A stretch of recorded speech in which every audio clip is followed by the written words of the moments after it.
예, 여러분 안녕하십니까. 938일 되는 미국 대사관 지킴이 시민들의 행동입니다. 이태원 참사의 아픔, 우리 사회에 던지는 충격이 상당히 큼에도 불구하고 옛날 사고 나면 사후 약방문으로 끝이 나고 갑니다. 이번만은 진짜 각성해서 이번 주말까지 애도 기간 정하고 난 뒤에 그냥 끝나는 게 아니고 저런 안전사고를 어떻게 예방하고 또 대책을 세울 수 있는가, 이 부분이 장기간 논의돼야 된다. 저는 그렇게 생각합니다. 할로윈 데이라고 그래서 서양의 명절 같은 축제라고 볼 수도 있습니다. 그런데 왜 서양의 축제에는 이런 사고도 없고 한데 그게 왜 한국 땅에 와서 이태원에서 그리고 그 많은 인파가 모여서 또 이런 154명이나 되는 진짜 대형 사고가 일어나서 우리 어린 학생들이 죽어갔습니다. 154명이나. 전쟁도 아니었습니다. 뭐 세월호처럼 해상 사고도 아니었습니다. 공중 사고도 아니었습니다. 육지에서, 땅에서 어떻게 그렇게 몰려갖고 대형 사고가 일어났는가. 사람들은 지금 서로서로 이제 공격거리 찾아서 정치권에서는 공격할 준비하고 있지만은 이거는 종교적으로 해석을 해야 된다. 상당히 징조인 것 같아. 징조. 다가올 징조를 미리 보여주고 있는 것 같아. 그런 생각이 듭니다. 154명보다 더 큰 대형의 사고, 대형의 아픔이 지금 너희 나라에 이 땅에 오고 있음을 너희 이 땅에 사는 모든 인간들은 잘 지켜봐라. 이렇게 지금 뭔가 예고하고 징조를 보내고 있는 것 아닌가, 이런 생각이 듭니다. 너무나 많은 아이들이 죽어갔습니다. 그래서 이런 대형 사고를 보면서 종교적으로도 이렇게 해석하고 정치적, 사회적, 여러 가지 교육적으로도 분야별로 뜯어서 보면은 해법들이 많이 있을 것입니다. 그런 부분의 해법을 다 갖고 와서 퍼즐 맞추듯이 맞추면은 그래도 근사치의 답이 나오지 않겠는가, 그런 생각이 듭니다. 좀 어떤 그런 논의들이 정치권에서 이루어지지 않는다면은 대통령실 중심으로, 공무원 중심으로, 학계 중심으로라도 일어나서 시민사회와 함께 이 대책을 그렇게 세워야 되지 않겠는가. 그렇게 세우지 않으면 또 사고가 일어납니다. 2014년 세월호 사건 이후에 8년 만에 또 대형 사고가 또 터졌습니다. 그래서 이번만은 윤석열 정부에서 대형 안전사고에 대해서 각별한 준비를 해야 된다, 그런 말씀 드립니다. 윤석열 정부의 어깨가 상당히 무겁습니다. 그리고 앞에 정부들이 저질러 놓은 그 많은 무질서, 그런 것들을 하나둘 정리해 가려면은 5년의 시간이 짧아도 말할 수 없이 짧을 수밖에 없고 밤잠을 잘 수도 있는 그런 환경도 아니다, 그런 말씀을 드리고 싶습니다. 이왕 대통령 되셨고 다른 대통령보다 그래도 아직 젊고 하니까 어깨에 짊어진 짐을 너무 무겁다 생각하지 마시고 내 혼자라도 짊어지고 고난의 짐덩어리를 어디다 옮겨야 되겠다, 그런 생각을 하고 가야 된다, 그런 생각이 듭니다. 그렇게 하기 위해서는 사람이 필요합니다. 사람. 이 세상 모든 일은 사람이 하는 것입니다. 윤석열 정부에는 기성에 있는 사람들 외에 아웃사이드에 있는 인재들이 많이 있습니다. 그런 인재를 널리 보아야 됩니다. 인재를 널리 구해서 등용을 해야 된다. 그러하면은 아마 국정 운영에 상당한 도움이 되지 않겠는가. 한 사람의 천재적 두뇌가 100만, 1000만 명을 먹여 살리고 생명도 구할 수 있다.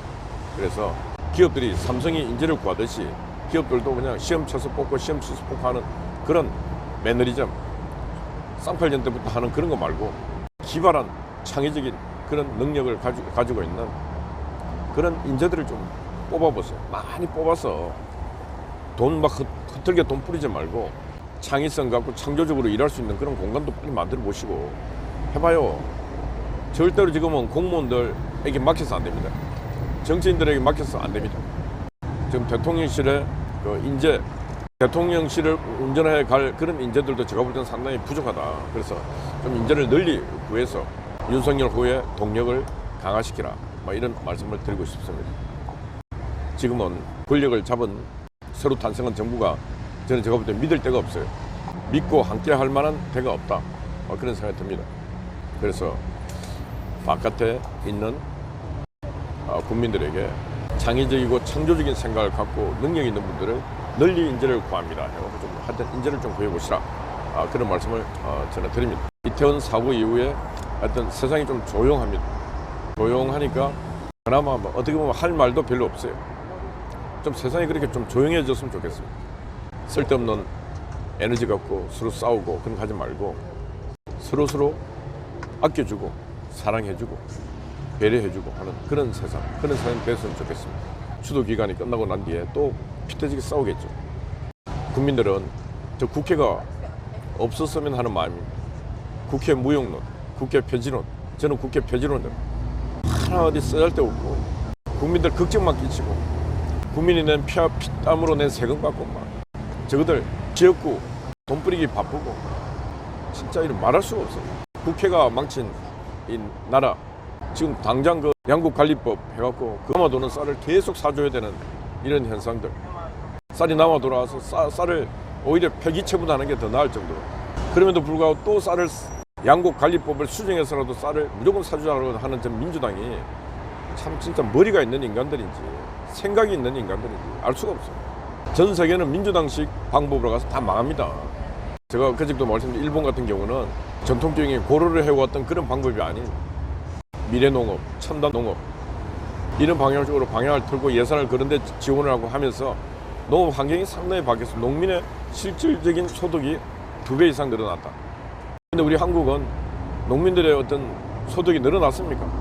겨우 쌀 팔아갖고 그리고 또 그것도 정부가 사주는 그 돈 갖고 그냥 살아갑니다. 스스로 살지 아니하고 누구의 조력으로 살면은 그 삶 자체가 희망이 없는 삶입니다. 그렇다 우리나라 그 농민들의 삶이 희망이 없는 삶을 살고 있는 것입니다. 농민들이 희망 있는 삶을 살기 위해서는 자립하고 자족하고 스스로 지금부터 수익이 2배, 3배 올라갈 수 있게끔 길을 열어주고 거기에 같이 머리를 맞대고 그럴 때 세상의 변화가 일어나는 건 아니겠습니까? 바꿔야 될 게 참 너무 많은데 그렇게 바꾸려면은 저는 제가 말씀드린 인재가 사람이 필요하고 그 사람들을 지금과 같은 방법으로 선발하면 안 된다. 다른 방법으로 선발해야 된다. 삼성 이재용 회장이 회장 취임하면서 일성이 옛날 아버지 이건희 회장이 그러지 않습니까? 이래가 안 되겠다 싶어서 이건희의 의혹이 상당히 많습니다. 근데 그 중에 마누라 빼고 다 바꾸라 그랬어요. 마누라 빼고 다 바꿔봐라. 생각을 바꾸고 행동을 바꾸고 다 바꿔봐라. 너희 집에 있는 너희 집사람 빼고 다 한번 바꿔봐라. 이재용 회장이 그랬습니다. 이제 회장이 되고 난 뒤에 뭐 있는 거가 계속 돌리니까 지금 안 되잖아요. 삼성전자 주가도 지금 푹 떨어져 있습니다. 이재용 회장이 회장이 되면서 한 말, 세상에 없는 기술에 투자하겠다. 그렇습니다. 세상 없는 기술에 투자해서 그 기술을 만들어내면 어마어마한 부가가치가 생기는 것입니다. 그게 바로 창조 아니겠습니까? 창조. 세상에 없는 하나가 생기면은 그 희귀하지 않습니까? 희귀. 가치의 희귀성. 그러니까 어마어마한 가치 평가를 받게 되는 것이죠. 우리도 우리 인생을 남들과 차별화된 인생을 살아야 된다. 남들과 차별화된 인생을 살려면 얼마나 힘이 들겠습니까? 고행하고 그 고단한 삶을 살지 않으면 남들보다 더 값진 인생을 살 수 없는 것입니다. 이 사고 이후에 대한민국은 좀 뭔가 어마어마한 축의 전환이 일어나기를 저는 소망하고 바로 그 전환이 한국 땅에 온 것도 바뀌라 변하라. 종교도 변하고 사회도 변하고 정치도 변하고 이 땅 사는 인간들이요 머리를 바꾸라 생각을 바꾸라 이렇게 아마 종교적으로 이렇게 메시지가 온 것 같습니다.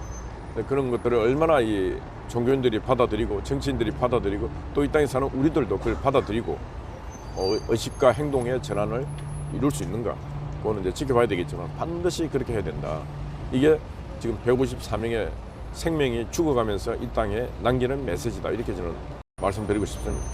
정의당의 이은주 비대위원장이 하도 저 민주당이 방탄국회 이재명의 방탄 역할을 하니까 가장 잔인한 검사들 진짜 그런 검사들에게 내 몸을 맡겨서 거기에 어떤 심판을 받아봐라. 정곡법을 통해서 피하려고 하지 말고 당신이 당당하고 당신이 떳떳하고 하다면은 그런 정곡법을 통해서 헤쳐나가봐라.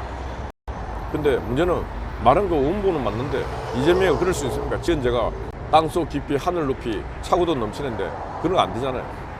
그렇게 안 되는 놈들이 지금 세상을 막 어지럽히니까 많은 일들, 나쁜 일들, 불행한 일들이 생기는 것입니다. 제발 앞으로는 나쁜 놈들은 저기 지하에 가서 나쁜 일 하게 하고 좀 선하고 착하고 정의로운 사람들이 좀 정치도 하고 사회 지도적 역할을 하고 뭐 이렇게 했으면 좋겠습니다. 그러다 보니까 우리 같이 이 선한 사람들, 일반 평범한 시민들이 이렇게 고생을 하고 있습니다. 미국 대사관도 한미동맹이 지금 내년이면 70년입니다. 이승만 대통령이 한미동맹 체결하고 난 뒤에 이 조약으로 우리 국민들이 한구하게 큰 이득을 볼 것이다 그랬습니다. 어마어마한 이득을 봤습니다. 보고 있습니다, 지금도.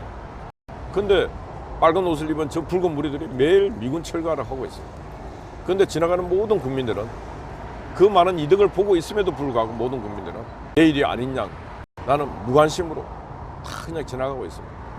언제 전쟁이 다시 일어나서 공산당들이 내려와서 내 생명을 위협할 때 그때서야 미국이 우리의 생명줄이었구나. 그때서 느낍니다.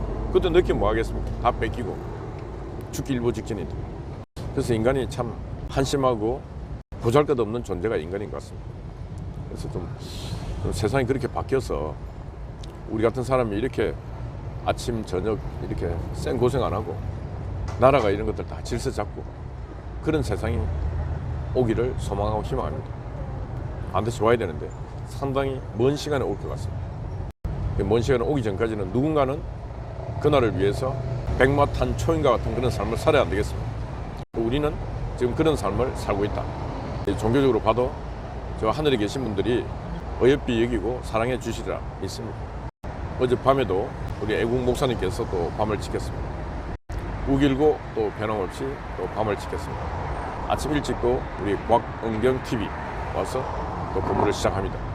성남 우리 송시아제도 변함없이 아침을 열고 있습니다. 모든 분들에게 축복과 은총, 신의 가호가 있기를 간절하게 소망드리고 기도드립니다. 네, 여러분 화이팅입니다. 감사합니다.